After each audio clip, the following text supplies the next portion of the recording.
All right, guys. I wanted to use this time to talk a little bit about the real estate attorney. There are good ones and there are better ones, and how you're going to spot the good ones and over the bad ones. I have been trying to find a real estate attorney for quite some time already, and I actually interview a lot in real estate attorney for the past couple weeks, and we for the case we're working on right now.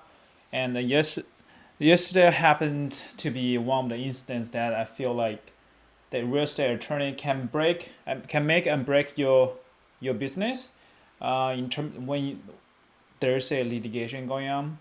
So typically, the first thing I came to my mind was is really, are they really the person they are talking about?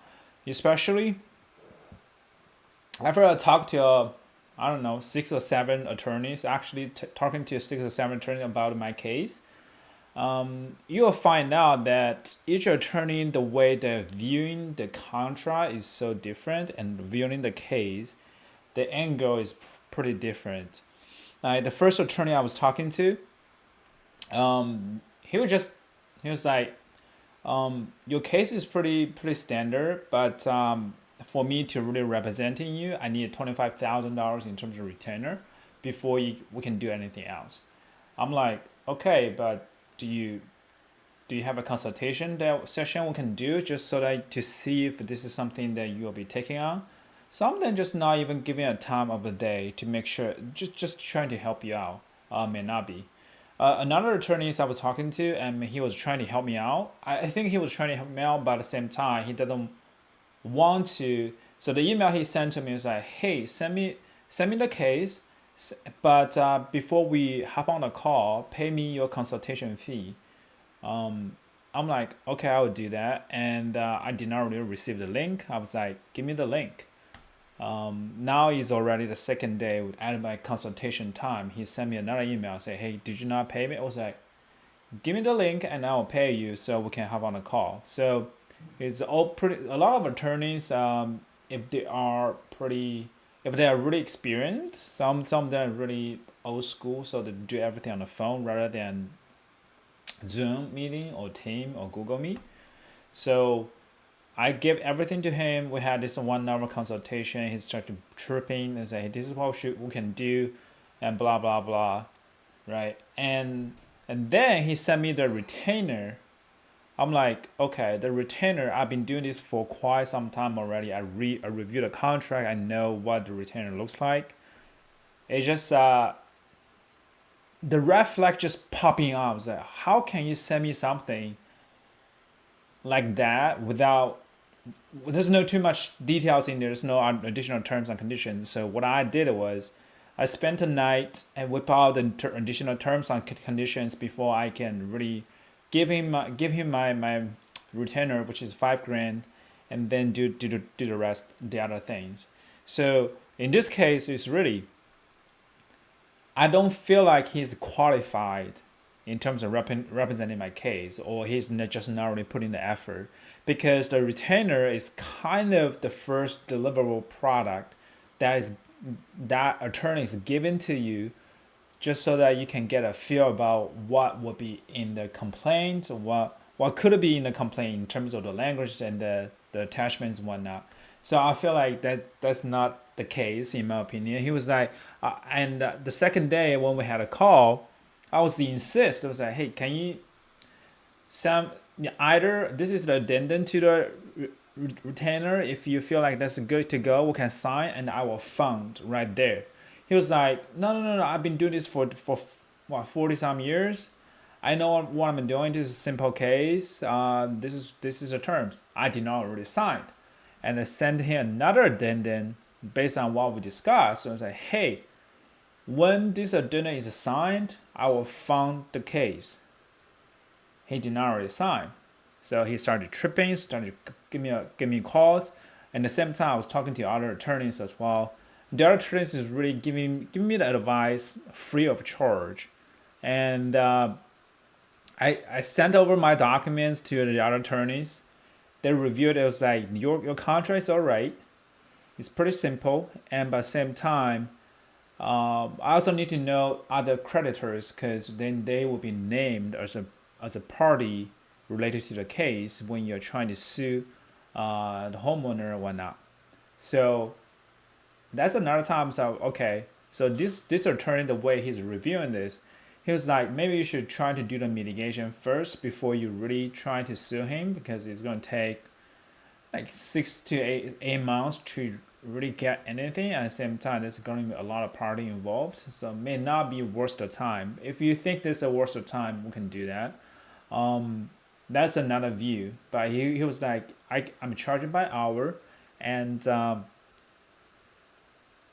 I would charge by the minutes actually. And it doesn't really matter about a case. I'm just charging by minutes, so I would let you know what I did with details.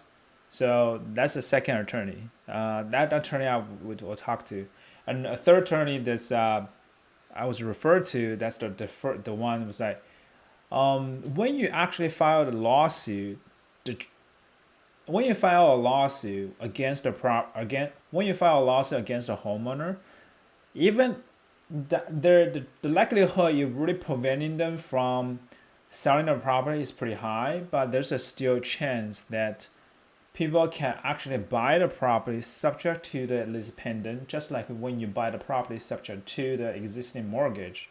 A lot of a savvy investor, they are subject to buy the property subject to everything. So that's something you want to keep in mind when you're trying to file a lawsuit litigation against the property, especially the property itself become an asset in a commodity in this area that people just trying to buy and sell high. A lot of people doesn't really matter because a lot of people say, I buy the property, I want to get into low price. I don't mind for the trouble to really sue litigation and whatnot. So that's a whole gesture because we actually had a case like this uh, when we start to buy a property in Newport News actually, and we couldn't file a memorandum of contract because the memorandum of contract require buyer and seller wet signature and then require a notary when you sign the contract with the wet signature. So we didn't really know that during that time. So we couldn't file that, and we're trying to file a lease pendant. When we're trying to file a lease pendant, long story short, that house actually got sold, quick claim deed. That investor does not really care about the outstanding liens against the property because that's what I learned is that people will take the risk if the risk is justifiable to take. If there's enough profit in there, they can just take it and deal with the hassle later on. There's a lot of people just doing that, so we couldn't really do anything with that property. But for this property, we're able to do something for it, right? So when it comes to really spotting the attorneys, I would say talk to I talked to more than 50 attorneys, about like 60 some firms. I should say I called 60 some firms, was able to talk like asking inquiry about my case. Some attorney just not really taking on the case because it's too small. Some then think that they don't have a time. Some then think that hey, maybe 2 weeks or 3 weeks or 4 weeks from today we're starting taking the cases like this, but not right now. We're at a capacity. Others just trying to squeeze some money out of you, just trying to see, hey, if you have a money, give it to me, and I can represent you. Depends on the outcome is not really guaranteed. They're not going to guarantee any outcome, and they're not really do any like telling you how things supposed to go, and in details and step by step. I frame myself as a newbie in this area, which I am in the real estate, but at the same time, I do have some background experience in terms of dealing with the contracts that I've been handling that for quite some time already. So it just when you're trying to hire attorneys, really trying to spot the good ones over the bad ones, and when you're trying to find our attorneys, trying to really interview as many as possible and share them with your case because it's pretty pain in butt to really deal with the attorney sometimes, because a lot of them are really arrogant, like I said prior, and they don't really give it any time of day, even though you are the client for them. But nonetheless, that's some lessons I have learned for the past couple weeks when I was dealing with this contract.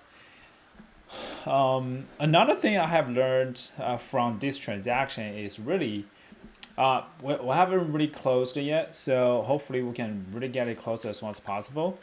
One of my friends actually was telling me that sometimes the money on the table is just not worth grabbing. Um, and if you think about you're losing money, just like you made like 10,000, 20,000 less, the way you should look at it is that may not be your money in the first place to begin with. So you should have been taking that. I'm kind of glad that I was able to get up and like raise my price a lot and give it to the seller, because I think for him it's a life changing money, but for me it's still same life changing money. But at the same time, I'm not at a point I need that money. So that being said, sometimes it's just you need to taking care of the seller more than taking care of yourself. That's it. I'll catch you next time. See you.